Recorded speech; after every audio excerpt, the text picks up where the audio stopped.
आप प्रवेश के लिए कौन सा द्वार चुनेंगे? 2 यात्री स्वर्ग के राज्य के द्वार पर पहुंचे। एक द्वार पर निःशुल्क प्रवेश लिखा था और दूसरे पर न्याय स्वीकार करो लिखा था। अधिकांश लोगों ने निःशुल्क प्रवेश द्वार चुना, परंतु वे केवल अंधकार में ही प्रवेश कर पाए, एक ऐसी खाई जो नरक की गहराइयों की ओर ले जाती है। केवल एक व्यक्ति न्याय स्वीकार करो द्वार की ओर चला। वह प्रकाश से रोशन हुआ और उसने अपना पूरा जीवन अपने पाप और अपनी कमजोरी देखी। वह फूट फूट कर रोया, लगातार पश्चाताप करता रहा। जब उसने ऊपर देखा तो उसने स्वयं को महिमामय राज्य में खड़ा पाया।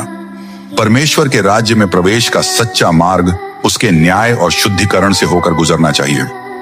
बाइबल कहती है, क्योंकि वह समय आ पहुंचा है कि पहले परमेश्वर के लोगों का न्याय किया जाए।